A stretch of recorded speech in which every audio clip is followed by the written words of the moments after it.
Terima kasih masih bersama saya Resti Amelia. Bagi Anda yang baru bergabung, kami akan kembali menyajikan 3 berita utama pada pagi hari ini.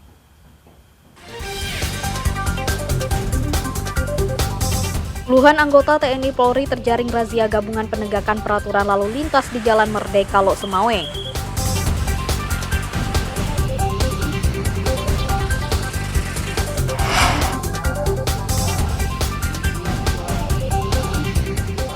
Sejumlah penyandang disabilitas di Kota Langsa antusias mengikuti sosialisasi dan simulasi pemilu 2024.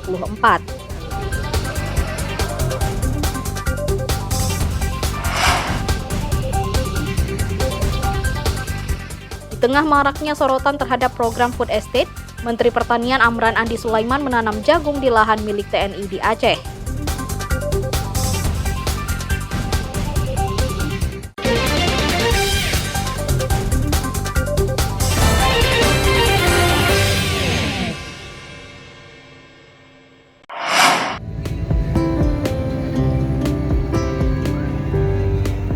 Menyaksikan sunset atau matahari terbenam di daratan menjadi hal yang biasa. Namun, menikmati panorama sunset dari atas kapal di tengah laut pastinya memiliki sensasi tersendiri. Penumpang kapal penyeberangan Banda Aceh Sabang berlayar sambil menyaksikan sunset dari atas kapal yang sedang menyeberangi lautan. Agar bisa menyaksikan panorama matahari terbenam dalam pelayaran Sabang menuju Banda Aceh, maka penumpang memilih berangkat pada sore hari. Menjelang merapat di Pelabuhan Ulele Banda Aceh, pengunjung disuguhkan pemandangan senja dengan matahari terbenam di ufuk barat. Momen ini tidak dilewatkan oleh para penumpang kapal. Mereka bergegas bergerak ke arah barat untuk menyaksikan sunset dari atas kapal penyeberangan. Cahaya matahari yang menguning di antara hamparan air laut menjadi pemandangan indah dari atas kapal. Apalagi suasana ini tidak semua bisa mendapatkannya. Mungkin termasuk dari 50.000 orang yang beruntung ya hari ini bisa dapat sunset di atas kapal. Seperti apa sih keindahannya? Nggak bisa dibilang pakai kata-kata sih. Sering nggak jumpa sunset di atas kapal? Baru kali ini. Karena biasanya berangkat siang atau pagi kalau ke Banda Aceh. Balik dari Sabang. Mereka mengaku baru pertama kali berlayar dari Pulau Sabang kala sore hari, sehingga sunset menjadi peristiwa alam yang dinilai luar biasa. Seperti apa sih kesannya bisa melihat sunset di kapal lamanya? Luar biasa sih, saya ciptaan Tuhan itu begitu indah ya, bisa lihat view pertama kalinya, pertama ke Sabang, lihat kayak gini tuh keren banget. Sejumlah penumpang lain pun ikut menikmati dengan mengabadikan melalui ponsel dari tengah laut antara kota Sabang dengan Banda Aceh. Tim Liputan Aceh melaporkan dari kota Sabang. Emang dapat kuningnya?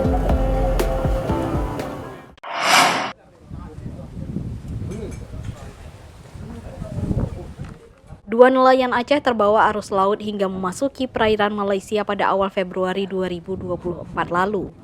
Kedua nelayan asal Kabupaten Aceh Utara yang diselamatkan polisi Kedah Malaysia saat ini sedang diupayakan dapat pulang ke tanah air. Saat ini kedua nelayan tersebut dalam kondisi sehat. Dinas Kelautan dan Perikanan DKP Aceh terus berkomunikasi untuk memulangkan Asnawi dan Zuhdi yang terbawa arus laut akibat mesin kapal motornya rusak. DKP Aceh juga meminta bantuan Yasin, warga Aceh yang telah 17 tahun menetap di negara jiran itu. Yasin diharapkan bisa menjembatani mereka untuk memulangkan kedua nelayan itu.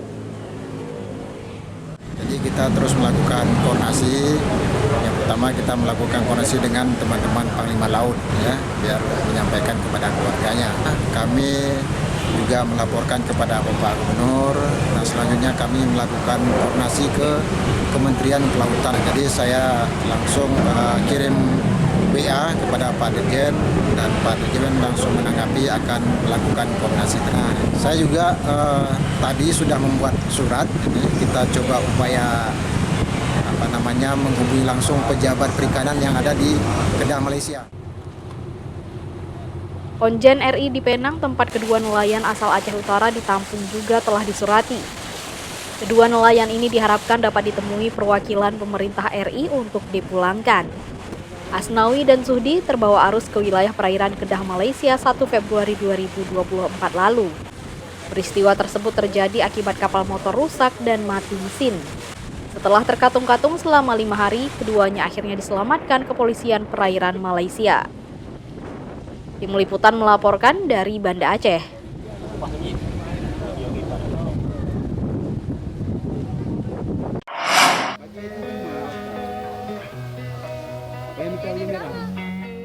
Program food estate yang sedang menjadi sorotan tidak menyurutkan langkah Kementerian Pertanian terus memperluas lahannya. Bahkan Menteri Pertanian Andi Amran Sulaiman optimistis Indonesia akan kembali menjadi eksportir jagung seperti sebelumnya. Saat ini sudah 15 provinsi di Indonesia yang bertanam jagung secara serentak, 4 diantaranya Lampung, Jawa Timur, NTB, dan Aceh. Kementerian Pertanian terus menyesuaikan peningkatan produksi pangan nasional khusus jagung dan padi. Mentan Amran Andi Sulaiman menyampaikan hal tersebut saat memanen jagung di lahan milik TNI di Aceh. Pada kesempatan ini panen jagung dirangkai dengan menanam jagung pada lahan yang berbeda. Ada 60.000 hektar, tetapi kalau ini ditanam dalam waktu cepat, kami akan tambahkan lagi 40.000 menjadi 100.000.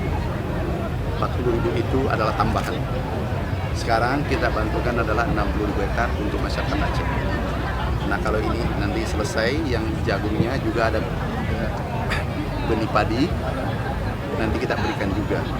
Kalau insya Allah ini ditanam, bayangkan kalau 100.000 ditanam di Aceh, itu kalau produksi 5 ton, itu berarti bisa 500.000 ton. Artinya apa?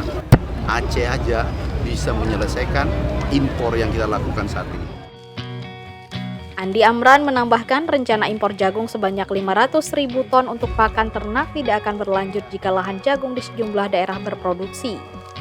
Saat ini bantuan bibit jagung untuk lahan seluas 60.000 hektar di Aceh bisa mengatasi ketergantungan kebutuhan jagung. Lahan akan diperluas lagi sekitar 40.000 hektar lagi apabila jagung-jagung di lahan sebelumnya berproduksi maksimal. Kementerian Pertanian juga menyalurkan bantuan sebesar 170,98 miliar rupiah untuk Aceh, meliputi bantuan benih padi, jagung, bibit sapi. Bantuan ini masih ditambah dengan pembangunan irigasi tersier khusus untuk pengembangan padi dan jagung dalam menciptakan ketahanan pangan. Dengan demikian, swasembada jagung terwujud sehingga Indonesia bisa kembali menjadi eksportir jagung seperti tahun 2017 hingga 2019. Tim Liputan melaporkan dari Banda Aceh.